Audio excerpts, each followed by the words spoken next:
So how do you get a standing ovation?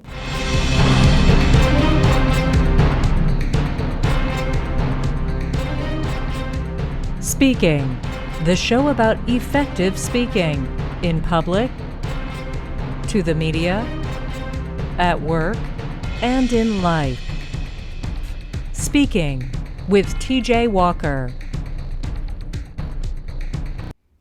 For many speakers, aspiring speakers, motivational speakers, wannabe motivational speakers, the question comes to me, TJ, how do I get a standing ovation?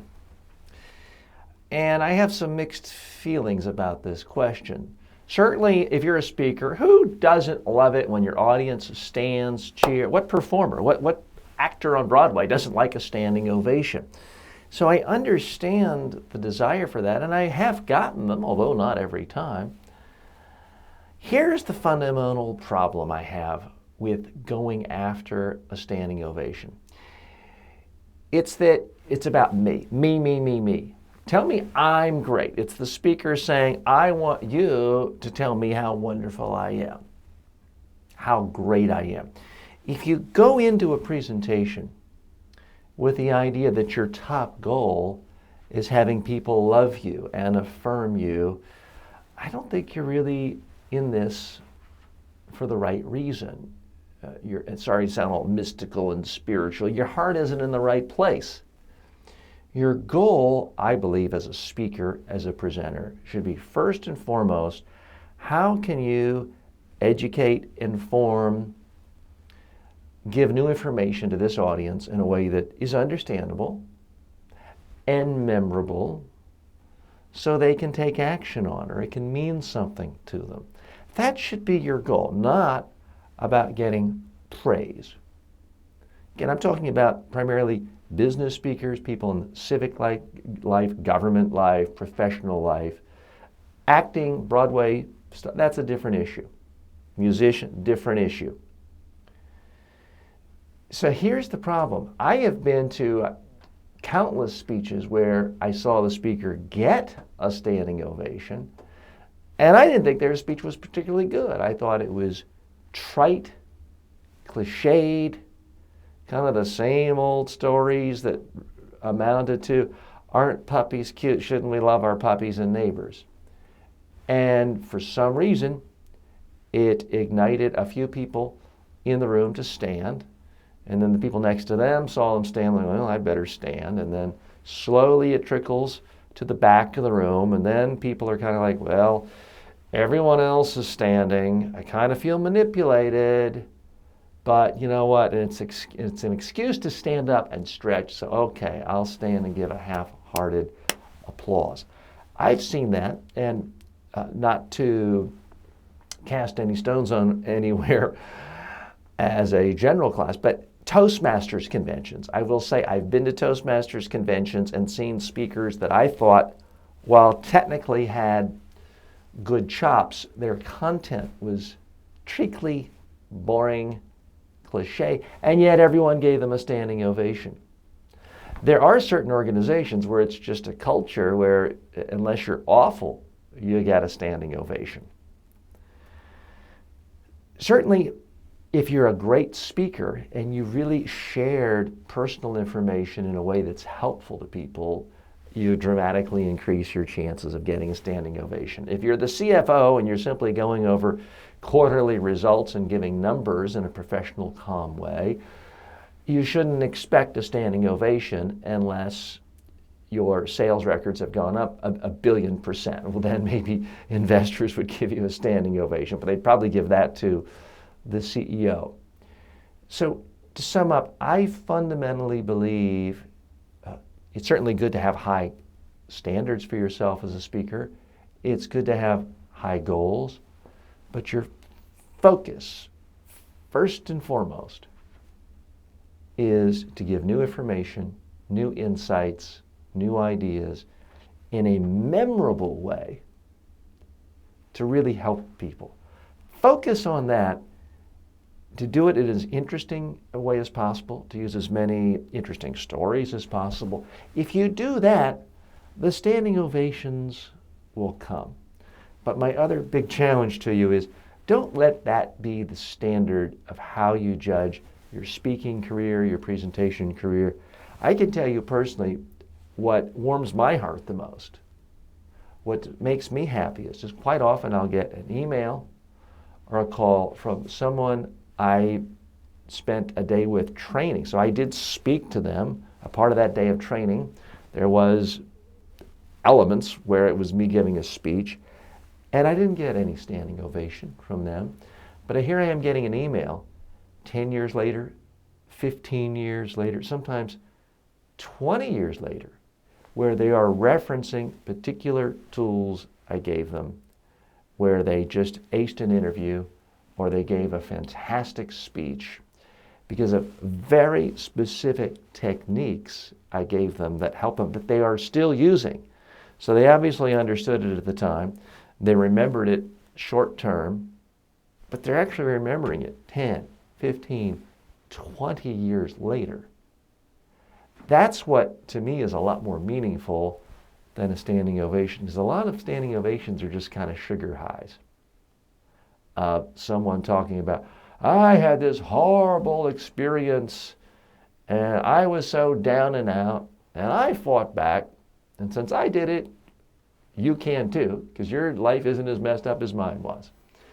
I mean, that's kind of, frankly, the easiest way to get a standing ovation is the traditional motivational speech where you talk about some massive hurdle you had to overcome in your life.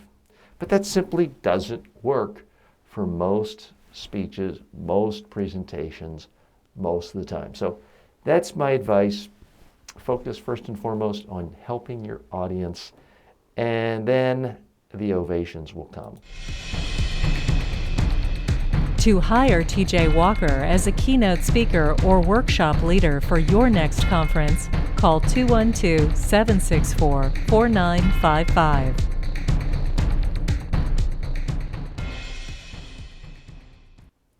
Folks, I haven't done this next segment in a while, and I try not to be a negative person or seem like a negative person, because as a basic presentation style, that can turn people off.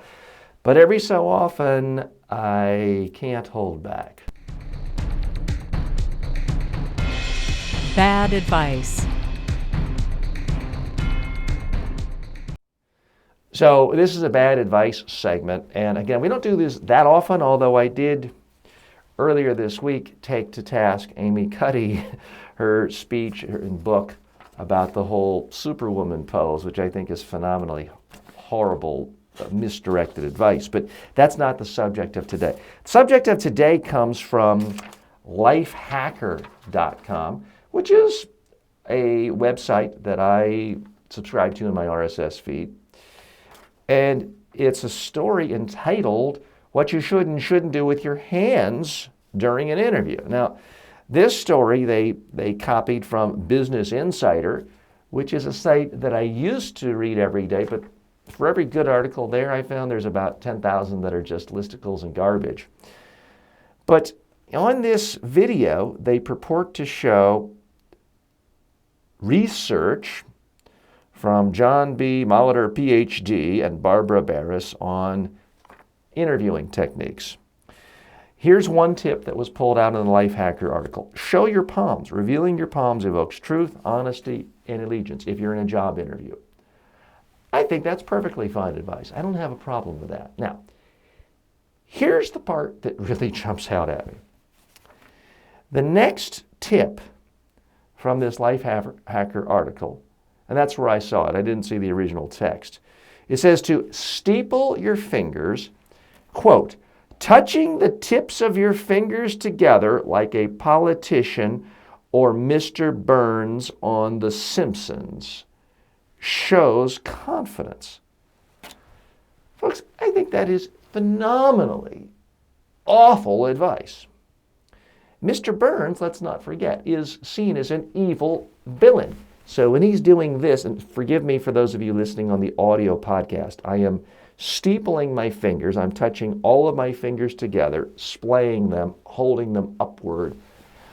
And this is what Mr. Burns does, in part because it's a symbol that he is a pompous, evil person. Why, in a job interview or any sort of meeting, Would you want to evoke the images of a cartoon character who's known for being pompous and evil? Now, in this very same article, it says, put your fingertips together, again, like a politician or Mr. Burns. What do most people think of when you say politician? That's not a term most people use in a positive way. We think of somebody who lies. We think of somebody who isn't listening to us, but instead is thinking about how they can give their next little mini campaign speech and give us some canned argument. So to me, the refutation of this principle is right there in the text itself. It's saying, do this thing as a good thing, and then its two examples are things everyone would argue, people you don't want to seem like. You don't want to seem like a politician if you're in a job interview. You certainly don't want to seem like Mr. Burns and a job. Who would hire Mr. Burns? Again, he's already the CEO and owner of the company, the nuclear power plant in The Simpsons. No one's going to hire him.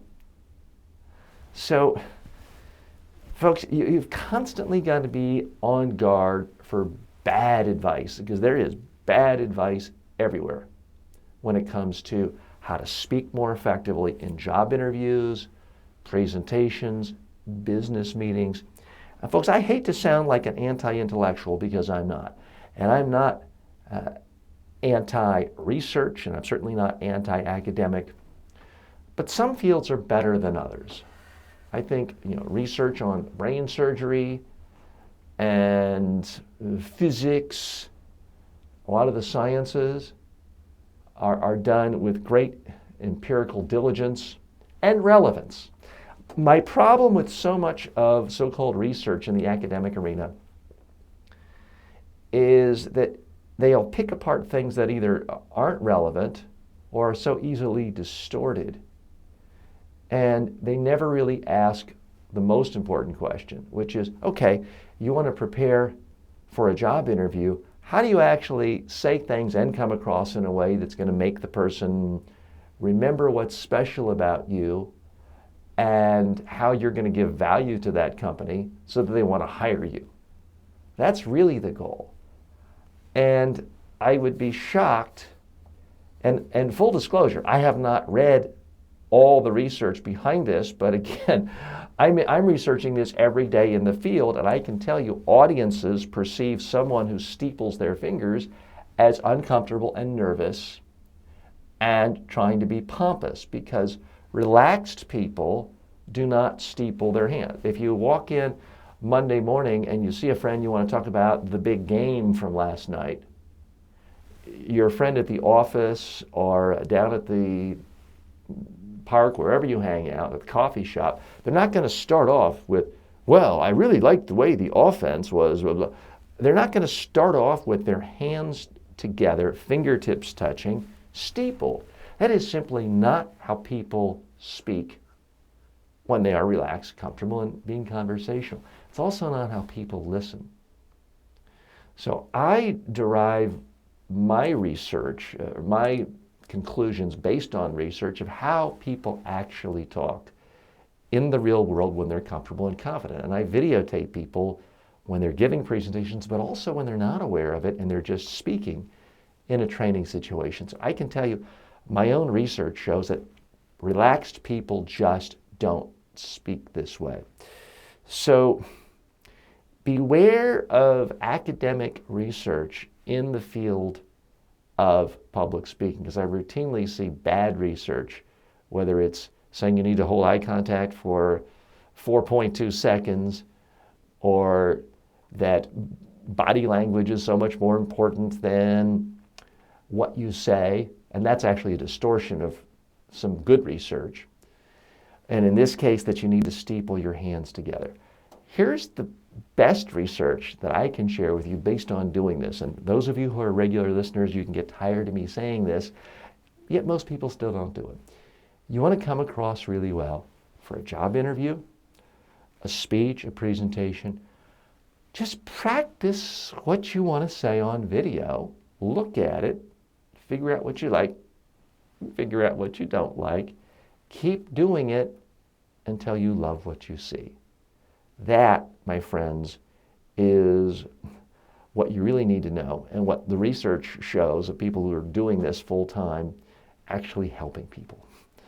I'm TJ Walker. As always, may your presentations in life be a huge success. Speaking with TJ Walker is the #1 rated daily streaming TV and radio show devoted to all aspects of speaking and communication. If you received value from this show, then please subscribe to it at MediaTrainingWorldwide.com. Please review the show, leave comments, and share it with your friends and colleagues today.